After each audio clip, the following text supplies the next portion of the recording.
பரிசுத்த நாமத்துக்கு ஸ்தோத்திரம். மீண்டுமாக இன்றைய நாளிலே உங்களை சந்திப்பதிலே மிகவும் மகிழ்ச்சி அடைகிறேன். இன்றைய தியானத்துக்கான நாங்கள் எடுத்துக்கொள்ளப்பட்ட தலைப்பு ஆதி திருச்சபை. வார்த்தை பகுதி அப்போஸ்தலர் 2:42 47 வரை நாங்கள் பார்க்கலாம்.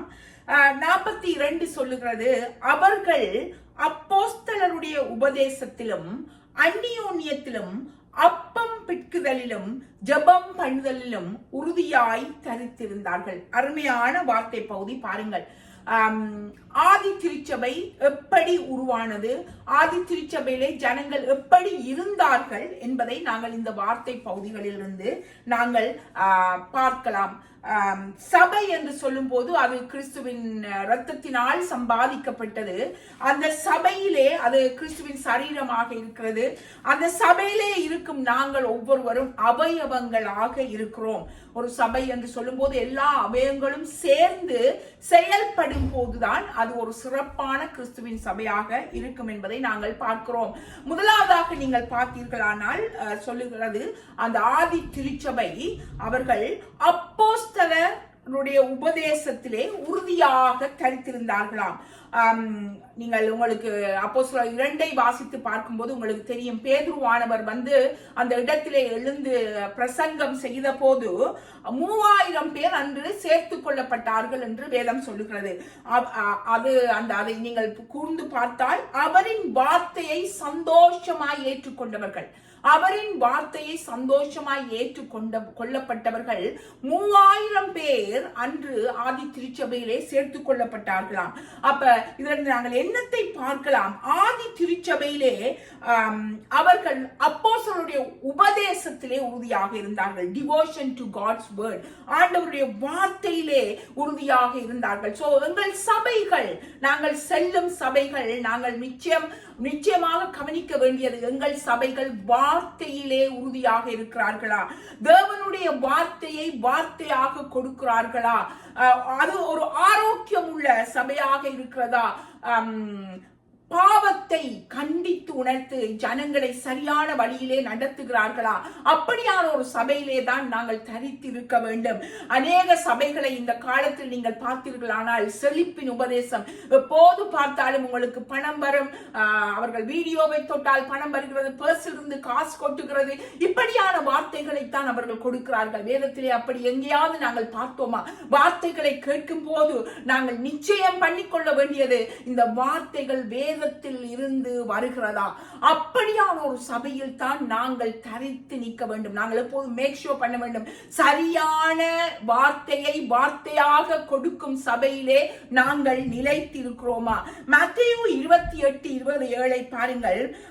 ஆண்டவர் சொல்லுகிறார், இயேசு கிறிஸ்துவானவரின் பிரதான கட்டளை அவர் தன் சீஷர்களுக்கு சொல்லி போனது, நான் உங்களுக்கு கட்டளையிட்ட யாவையும் அவர்கள் கை கொள்ளும்படி அவர்களுக்கு உபதேசம் பண்ணுங்கள். ஆண்டவர் கொடுத்து போன கட்டளைகளை எங்களுக்கு சரியாக கொடுக்கும், கட்டளைகளை சரியாக உபதேசிக்கும் ஒரு சபையிலே நாங்கள் நிலைத்திருக்க வேண்டும். அநேக சபைகளை பாருங்கள், அவர்கள் ரிவலேஷனை பற்றி கதைக்கவே மாட்டார்கள், பாவத்தை பற்றி கதைக்கவே மாட்டார்கள். எல்லாம் ஆண்டவரின் கிருபை கிருபை கிருபை என்று ஜனங்களை சரியான வழியிலே நடத்த தெரியாதவர்களாக அநேக காரியங்கள் இந்த நாட்களிலே கடந்து சென்று கொண்டிருக்கின்றது. அது மட்டுமல்ல, பாருங்கள், சகலரையும் சீசராக்கி பிதா குமாரன் பரிசுத்த ஆவியின் பேராலே ஞானம் ஸ்தானம் கொடுத்து என்று சொல்லப்பட்டிருக்கிறது. அதாவது சீஷர்களை உருவாக்கும் சபைகளாக இருக்க வேண்டும். அதே வார்த்தை பகுதிதான் மத்தேயு 28:20 பார்த்தீர்களானால் கர்த்தர் இயேசு என்ன சொல்லி போகிறார்? என் வார்த்தைகளை அவர்களுக்கு கட்டளைகளை உபதேசியுங்கள், சீஷர்களை உருவாக்குங்கள். எந்த சபைகள் இப்போது சீஷர்களை உருவாக்குகிறார்கள்? யார் சீஷர்களை, டிசைபிள்ஸை மேற்கொள்ள யார் ரெடியாக இருக்கிறார்கள்?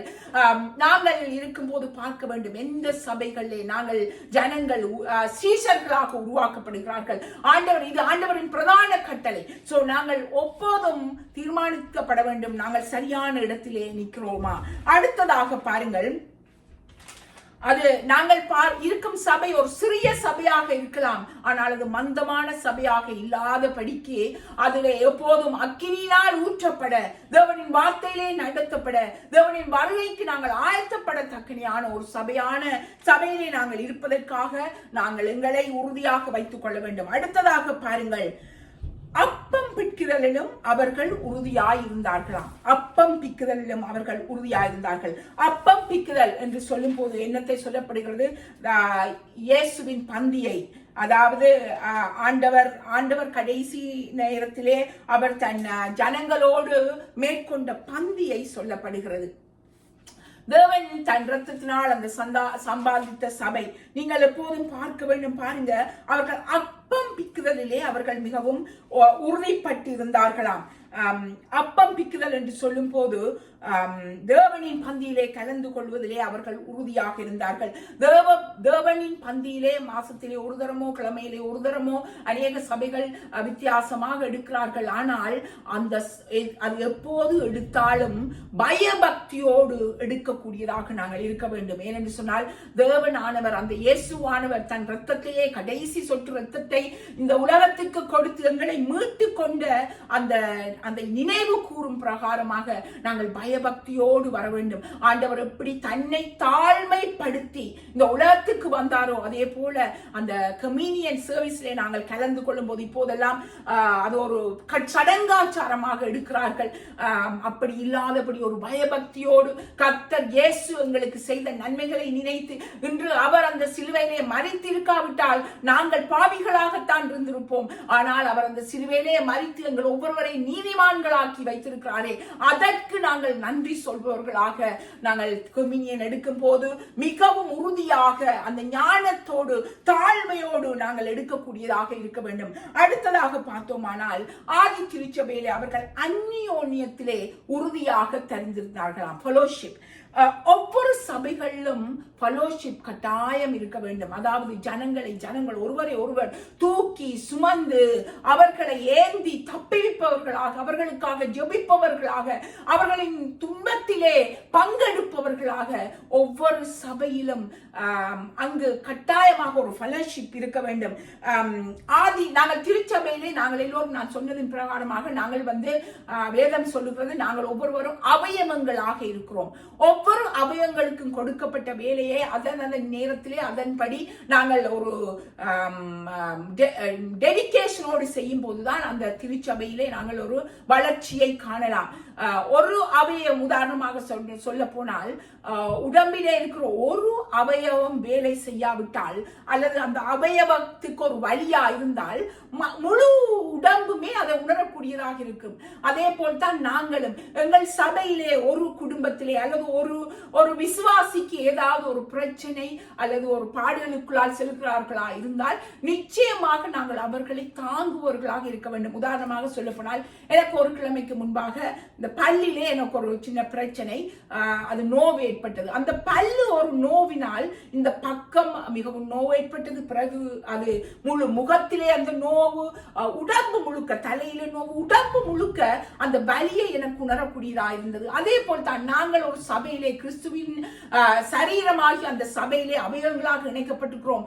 ஒரு அவயவத்துக்கு ஏதாவது, அதாவது ஒரு விசுவாசிக்கு ஒரு குடும்பத்தில் ஏதாவது பிரச்சனையா இருந்தால் அதை நாங்கள் எல்லாரும் உணரக்கூடியதாக இருக்க வேண்டும். அந்த வலி எங்களுக்கும் புரிய வேண்டும். அவர்களை நாங்கள் ஜெபத்திலே தாங்க வேண்டும். அப்படி இருக்கும் போதுதான் அது ஒரு வளரும் சபையாக, ஒரு எழுப்புதலின் சபையாக இருக்கும். சோ நாங்கள் மேற்கொள்ள வேண்டும், நாங்கள் மேற்சோர் பண்ண வேண்டும். எங்களோடு இருப்பவர்கள், எங்களோடு வரும் சகல அநேக சகோதர சகோதரி அவர்கள் சரியாக அவர்களின் பாதைகளுக்குள்ளால் போகிறார்களா, அவர்களின் துன்பத்துக்கு நாள் போகிறார்களா இருந்தால் நாங்கள் அவர்களை அணைத்து ஆற்றி அவர்களுக்காக ஜெபிக்கும் ஜனங்களாக நாங்கள் இருக்க வேண்டும். நாங்கள் ஒருபோதும் முறுமுறுப்புள்ளவர்களாக சபைகளிலே இருக்கக்கூடாது.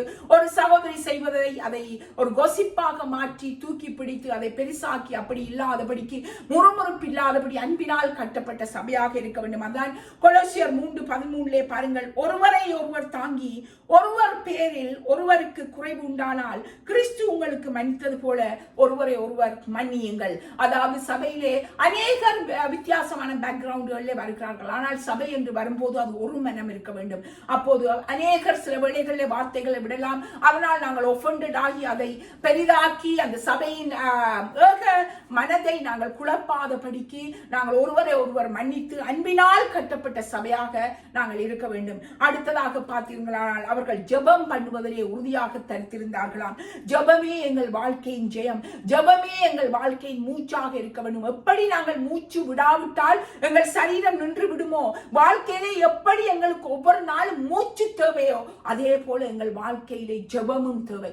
ஜெபம் இல்லாத வாழ்க்கை ஜெயம் இல்லாத வாழ்க்கை, ஜெபம் இல்லாத வாழ்க்கை, ஜெபம் இல்லாத வீடு கூரை இல்லாத வீடு போல் இருக்கிறது. சோ நாங்கள் எப்போதும் ஜெபத்திலே தரிக்கப்பட்டவர்களாக இருக்க வேண்டும். ஒருவரை ஒருவர் ஜெபத்திலே நாங்கள் தாங்குவவர்களாக, நாங்கள் ஒருமனப்பட்டவர்களாக நாங்கள் ஜெபத்திலே தரித்திருக்க வேண்டும். அது மட்டுமல்லாதபடிக்கு பாருங்க, ஆண்டவர் எங்களிடம் என்னத்தை எதிர்பார்க்கிறார். அப்போஸ்தலர் காலத்தில் அவர்கள் அப்போஸ்தலருடைய உபதேசத்திலே எப்படி தரித்திருந்தார்களோ அதே போல கர்த்தர் எங்களிடம் இன்றைய நாளிலே நாங்கள் ஒவ்வொருவரும் ஒருமனப்பட்டவர்களாக வேதத்தை தியானித்து அந்த வேதத்திலே தரித்திருந்து அந்த வேதத்திலே தேவனின் வார்த்தையோடு ஓடும் ஜனமாக நாங்கள் இருக்க வேண்டும் என்று சொல்லி ஆண்டவர் இந்த இடத்திலே எங்களை எதிர்பார்க்கிறார். அது மட்டுமல்லாதபடி அந்நியோன்யத்திலே நாங்கள் ஒருமைப்பட்டவர்களாக ஒவ்வொரு சபையிலே இருக்கும் ஒவ்வொரு சகோதர சகோதரிகளையும் தாங்கி நடப்பவர்களாக இருக்க வேண்டும் என்று தேவன் எங்களை எதிர்பார்க்கிறார்.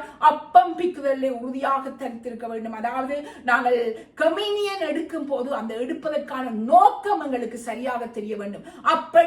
அப்படி ஒரு பயபக்தியோடு எடுக்க வேண்டும் என்று சொல்லி ஆண்டவர் எங்களிடமிருந்து எதிர்பார்க்கிறார். அடுத்ததாக ஆண்டவர் நாங்கள் ஜெபத்திலே தரித்திருக்கும் சபையாக இருக்க வேண்டும், ஜெபத்திலே தரித்திருக்கும் சபையாக இருக்க வேண்டும் என்று சொல்லி தேவன் எங்களை இந்த இடத்திலே எதிர்பார்க்கிறார். அப்படி ஒரு சபை இருக்குமானால் பாருங்கள், அந்த அப்போஸ்தலர் 2:42 தொடர்ந்து வாசித்து பார்த்தால் அந்த சபையிலே அப்போஸ்தலர்களாலே அற்புத அடையாளங்கள் நடந்தது என்பதை பார்க்கிறோம்.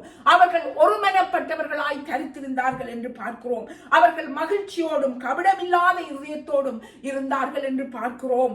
அப்போது ரட்சிக்கப்படுவர்களை கர்த்தர் அனுதினமும் சபையிலே சேர்த்து வந்தார் என்று பார்க்கிறோம். இன்றைய நாட்களிலே புதிய ஆத்துமாக்கள் சபைகளிலே சேர்க்கப்படுவது என்றது மிகவும் மிகவும் அரிதாக இருக்கிறது.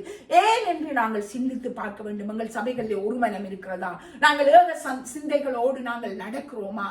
ஏன் எங்கள் சபைகளில் எழுப்புதல் இல்லாமல் இருக்கிறது? நாங்கள் எங்களை ஒரு விசை ஆராய்ந்து பார்க்க வேண்டும். எத்தனை சபைகள் சீஷர்களை உருவாக்குறார்கள், எத்தனை சபைகள் வார்த்தைகளை வார்த்தையாக தேவனின் வார்த்தையை பயபக்தியோடு வார்த்தையாக கொடுக்கிறார்கள், எத்தனை சபைகளிலே அந்நியோன்யம் இருக்கிறது, எத்தனை சபைகளிலே நாங்கள் ஜெபத்திலே தாங்கி தரித்திருக்கிறோம். ஆம் சகோதரா சகோதரி, ஒரு விசை நாங்கள் எங்களை ஆராய்ந்து பார்க்க வேண்டும். நாங்கள் எந்த இடத்திலே பிழைவிடுகிறோம்? ஏன் எங்கள் சபைகளில் எழுப்புதல் இல்லாமல் இருக்கிறது? அது மட்டுமல்ல, நாங்கள் எங்களை ஆராய்ந்து பார்க்க வேண்டும். நாங்கள் ஒரு சபை, சரியான சபையிலே, தேவனின் வார்த்தையிலே கட்டப்படும் சபையிலே நாங்கள் நிலைத்திருக்கிறோமா என்று. சோ இந்த அருமையான தியானம் உங்களுக்கு ஒரு பலன் உள்ளதாக இருக்கும் என்று நினைக்கிறேன். நாங்கள் தலைகளை தாழ்த்தி ஜெபித்து இந்த தியானத்தை முடித்துக் கொள்ளலாம். கர்த்தாவே, எங்களோடு நீர் பேசினீர் ஐயா. அப்பா, அப்போஸ்தலர் காலத்திலே எப்படி சபைகள் இருந்ததோ அங்கு நாங்கள் எழுப்புதலை காணக்கூடியதாக இருந்தது. அதே போல எங்கள் சபைகளிலும் நாங்கள் எங்கெங்கெல்லாம் தரித்திருக்கிறோமோ கர்த்தாவே, எங்கள் சபைகளிலும் ஆண்டவரே அவர்கள் அப்போஸ்தல உபதேசங்களிலே தரித்திருக்கவும் சீஷர்களை உருவாக்கும் இருதயம் கொண்ட ஊழியக்காரர்களை நீர் எழுப்ப வேண்டுமாய் ஜெபிக்கிறேன் கர்த்தாவே. ஆண்டவரே, அது மட்டுமல்லாதபடி அந்நியோன்யத்திலே அப்பம் பிக்குதலே கர்த்தாவே, ஆண்டவரே ஜெபத்திலே ஆண்டவரே தரித்திருக்கும் சபைகளாக ஒவ்வொரு சபைகளையும் வழி நடத்துங்க ஆண்டவரே. இதிலே கலந்திருக்கும் ஒவ்வொரு சகோதர சகோதரிகளையும் தேவன் வழிநடத்த வேண்டுமாய் ஜெபிக்கிறேன். இயேசு கிறிஸ்துவின் நாமத்திலே ஜெபித்து நிற்கிறேன் நல்ல பிதாவே. ஆமேன், ஆமேன், ஆமேன்.